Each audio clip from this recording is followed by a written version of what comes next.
India மற்றும் New Zealand அணிகளுக்கு எதிரான கிரிக்கெட் தொடர் என்பது இந்தியாவில் வைத்து நடைபெற்று வருகிறது. 3 ஒருநாள் போட்டிகள், அதனைத் தொடர்ந்து 5 T20 போட்டிகள் என 2 விதமான தொடர்களிலும் இந்த இரு அணிகளும் விளையாடி வருகிறது. இதில் 3 ஒருநாள் போட்டிகள் கொண்ட தொடர் இப்போது நடந்து வருகிறது. அதிலும் இந்த 3 ஒருநாள் போட்டிகள் கொண்ட தொடரில் ஏற்கனவே 2 போட்டிகள் முடிவடைந்து விட்டது. அதனைத் தொடர்ந்து இன்றைய தினம் 3வது மற்றும் இறுதிப் போட்டி நடைபெற்றது. ஏற்கனவே நடைபெற்ற 2 ஒருநாள் போட்டிகளில் ஒன்றில் இந்திய அணியும் மற்றொன்றில் நியூசிலாந்து அணியும் வெற்றி பெற்று இருந்தது. இதனால் 1-1 என்ற கணக்கில் இந்த இரு அணிகளும் இந்த தொடரில் இதுவரையிலும் சமநிலையிலும் இருந்தது. இந்த நிலையில்தான் 3வது மற்றும் கடைசி ஒருநாள் போட்டி இன்றைய தினம் தொடங்கியது. இந்த போட்டியில் வெற்றி பெறும் அணிதான் வெற்றி கோப்பையை கையில் ஏந்தும். மேலும் இந்திய மண்ணில் வைத்து இதுவரையிலும் ஒருநாள் தொடரை நியூசிலாந்து அணி கைப்பற்றியதே கிடையாது என்பதுதான் வரலாறு. ஆகவே அப்படி இருக்கும்போது அப்படிப்பட்ட வரலாற்றை முறியடித்து இன்றைய போட்டியில் இந்திய அணியை வீழ்த்தி ஒருநாள் தொடரை கிரிக்கெட் வரலாற்றில் முதல் முறையாக நியூசிலாந்து அணி இந்திய மண்ணில் கைப்பற்றுமா என்ற எதிர்பார்ப்பும் இருந்தது.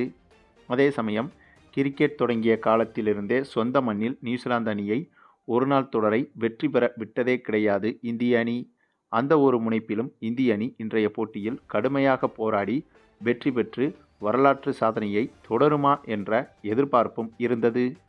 இத்தகைய இருவிதமான எதிர்பார்ப்புகளுக்கு மத்தியில்தான் இன்றைய 3வது மற்றும் கடைசி போட்டி தொடங்கியது. அப்படி தொடங்கிய இன்றைய போட்டியில் போட்டி தொடங்கி டாஸை வென்ற இந்திய அணி முதலில் பந்து வீசுவதாக முடிவு செய்திருந்தது. அதனைத் தொடர்ந்து பேட்டிங் செய்ய களமிறங்கிய நியூசிலாந்து அணிக்கு ஆரம்பமே மிகப்பெரிய அதிர்ச்சியும் காத்திருந்தது. ஆமாங்க, போட்டி தொடங்கி முதல் 7 பந்துகளிலேயே 2 விக்கெட்டுகளை அடுத்தடுத்து இழந்துவிட்டது நியூசிலாந்து அணி. கிட்டத்தட்ட முதல் 1 ஓவரிலேயே 2 விக்கெட்டுகளையும் இழந்துவிட்டது நியூசிலாந்து அணி. அதுவும் நியூசிலாந்து அணியின் நம்பிக்கை நட்சத்திர பேட்ஸ்மேன்களான ஹென்றி நிக்கோலஸ் என்ற பேட்ஸ்மேனும் அதனைத் தொடர்ந்து டிவான் கான்வேவும் அடுத்தடுத்து விக்கெட்டை பறிகொடுக்க, இதனால் நியூசிலாந்து அணியின் நம்பிக்கை என்பது அங்கேயே கிட்டத்தட்ட பறிபோனது என்றுதான் தோன்றியது. ஆனால் அதற்கு பிறகு திடீரென மொத்தமாக மாறி விஸ்வரூபம் எடுத்தது நியூசிலாந்து அணி. ஆமாங்க, முதல் 2 விக்கெட்டுக்கு பிறகு அடுத்ததாக 13வது ஓவரில்தான் 3வது விக்கெட்டை இழந்தது நியூசிலாந்து அணி. ஆனாலும் அதற்கு பிறகு கிளென் பிலிப்ஸும் டேரில் மிட்சலும் சிறந்த பார்ட்னர்ஷிப் ஒன்றை போட அங்கேயே இந்திய அணியின் சோலி முடிந்துவிட்டது என்றுதான் தோன்றியது. ஏனென்றால் இந்த இருவரின் பார்ட்னர்ஷிப் என்பது கிட்டத்தட்ட 220 ரன்கள் வரை இருந்தது. கிட்டத்தட்ட 52 ரன்களில் 3வது விக்கெட்டை இழந்த நியூசிலாந்து அணி அதன் பிறகு 277 ரன்கள் எடுத்தபோதுதான் அடுத்த விக்கெட்டையே இழந்தது. அந்தளவுக்கு இந்த இருவரின் பார்ட்னர்ஷிப் என்பது இந்த போட்டியில் நியூசிலாந்து அணிக்கு மிகப்பெரிய பலமாக மாறியது. அதன் பிறகு எதிர்பாராத விதமாக கிளென் பிலிப்ஸ் விக்கெட்டை இழக்க, அதனைத் தொடர்ந்து சீட்டுக்கட்டு போல நியூசிலாந்து பேட்ஸ்மேன்கள் திடீரென சரியத் தொடங்கினார்கள். அதாவது நியூசிலாந்து அணி அடித்த அடியை பார்க்கும்போது கிட்டத்தட்ட இந்த போட்டியில் 400 ரன்களை எளிதாக கடந்துவிடும் என்றுதான் எதிர்பார்க்கப்பட்டது. அந்தளவுக்கு கிளென் பிலிப்ஸும் மற்றும் டேரில் மிட்சலின் பார்ட்னர்ஷிப் என்பது மிரட்டலாகவே இருந்தது. ஆனால் சரியாக இந்த பார்ட்னர்ஷிப் உடைந்த பிறகு இந்திய பவுலர்கள் சுதாரித்து கொண்டு சிறப்பாக பந்து வீசி 400 ரன்கள் செல்ல வேண்டிய நியூசிலாந்து அணியின் ஸ்கோரை 337 ரன்களாக குறைத்துவிட்டது இந்திய அணியின் பந்து வீச்சு. ஆக இந்த இடத்தில் என்னதான் இந்திய அணி கடைசி நேரத்தில் சிறப்பாக பந்து வீசினார்கள் என்று கூறினாலும் கூட மொத்தமாக பார்த்தால் 338 ரன்கள் என்பது இந்திய அணிக்கு மிகப்பெரிய இலக்காகத்தான் பார்க்கப்பட்டது. அதுவும் நாம் ஏற்கனவே சொன்னது போல கிரிக்கெட் தொடங்கிய காலத்திலிருந்து இந்திய மண்ணில் இதுவரை ஒருநாள் தொடரை நியூசிலாந்து அணி கைப்பற்றியதே கிடையாது. அப்படி இருக்கும்போது இந்த ஒரு போட்டியில் அந்த ஒரு சாதனையை செய்வதற்கு நியூசிலாந்து அணிக்கு நல்லதொரு வாய்ப்பும் தெரிந்தது. ஏனென்றால் 338 ரன்கள் என்பது இந்திய அணிக்கு உண்மையாகவே மிகப்பெரிய இலக்கு தாங்க. பின்னர் இந்த மிகப்பெரிய இலக்கை நோக்கி களமிறங்கிய இந்திய அணியை பொறுத்தவரையில் ஆரம்பமே அதிர்ச்சி மேல் அதிர்ச்சியாகத்தான் இருந்தது. ஆமாங்க, ஓப்பனிங் இறங்கிய ரோஹித் சர்மா 2 பவுண்டரிகள் அடித்து அதிரடியாக பேட்டிங்கை தொடங்கினாலும் கூட வெறும் 11 ரன்கள் மட்டுமே எடுத்து இவரது விக்கெட்டை பறிகொடுத்தார்.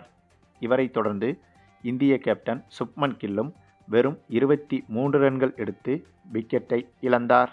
இப்படியாக மிகப்பெரிய இலக்கை நோக்கி சேசிங் செய்யும்போது ஆரம்பத்திலேயே முக்கிய விக்கெட்டுகளை அடுத்தடுத்து இழந்த இந்திய அணி மிகப்பெரிய சிக்கலுக்கு உள்ளானது. சரி, இதற்கு பிறகு அடுத்து வரும் விராட் கோலி, ஸ்ரேயஸ் ஐயர், KL ராகுல் உள்ளிட்டவர்கள் சிறப்பாக பேட்டிங் செய்வார்கள் என்று எதிர்பார்த்தால் அதிலும் இந்திய ரசிகர்களுக்கு ஏமாற்றமே மிஞ்சியது. ஏனென்றால் விராட் கோலியை தவிர்த்து ஸ்ரேயஸ் ஐயர், KL ராகுல் என இவர்கள் சொற்ப ரன்களில் விக்கெட்டை இழந்தனர். அதிலும் ஸ்ரேயஸ் ஐயரெல்லாம் எதற்காக இந்திய அணியில் இருக்கிறார் என்று கூட தெரியவில்லை.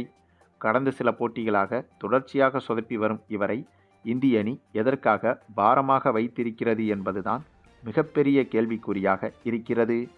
இந்த போட்டியில் கூட 10 பந்துகளை எதிர்கொண்டு வெறும் 3 ரன்னில் விக்கெட்டை இழந்து இந்திய அணிக்கு மிகப்பெரிய சிக்கலை ஏற்படுத்திவிட்டார் ஸ்ரேயஸ் ஐயர்.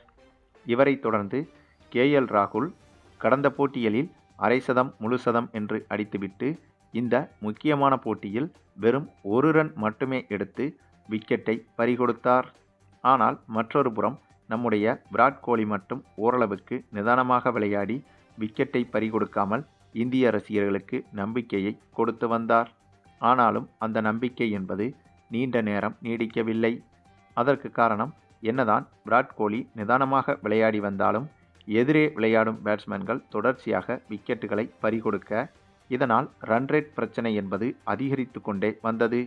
இந்த ரன் ரேட் பிரச்சனையால் விராட் கோலி எதிர்பார்த்ததை விட அதிரடியாக விளையாட வேண்டிய சூழ்நிலைக்கு தள்ளப்பட்டார். இதுதான் இந்திய அணிக்கு மிகப்பெரிய சிக்கலை ஏற்படுத்தியது. ஒருவேளை விராட் கோலிக்கு பக்கபலமாக வேறு யாரேனும் ஒரு பேட்ஸ்மேன் கடைசி வரை விளையாடியிருந்தால் இந்த போட்டியின் ரிசல்ட் என்பது மொத்தமாக மாறியிருக்கும். ஆனால் இலக்கு என்பது அதிகமாக இருந்ததாலும் அதே சமயம் இந்திய அணியின் நம்பிக்கை நட்சத்திர பேட்ஸ்மேன்களின் சொதப்பலான ஆட்டத்தினாலும் இந்த போட்டியின் ஒரு கட்டத்தில் இந்திய அணி தோல்வியை தழுவியது. அவங்க இந்த தொடரை இந்திய அணி இழந்துவிட்டது. அதாவது இதுவரை கிரிக்கெட் வரலாற்றில் இந்திய மண்ணில் ஒரு நாள் தொடரை நியூசிலாந்து அணி வென்றதே கிடையாது என்ற அந்த ஒரு சாதனையை தகர்த்து இந்த தொடரை வென்று நியூசிலாந்து அணி சரித்திரம் படைத்தது என்றுதான் சொல்ல வேண்டும். சரி, நீங்கள் சொல்லுங்க, இந்த போட்டியில் இந்திய அணியின் அணுகுமுறையை பற்றியும் இந்திய அணியின் தோல்விக்கு என்ன காரணங்கள் என்பதை பற்றியும் உங்களுடைய கருத்துக்களையும் கமெண்டில் தெரிவிங்க. முக்கியமாக இந்த தொடருக்கு பிறகு இந்திய ஒருநாள் அணியில் எந்தெந்த வீரர்களை தக்க வைத்து கொள்ளலாம், எந்தெந்த வீரர்களை கண்டிப்பாக நீக்க வேண்டும் என்பதை பற்றியும் உங்களுடைய கருத்துக்களையும் கமெண்டில் தெரிவிங்க.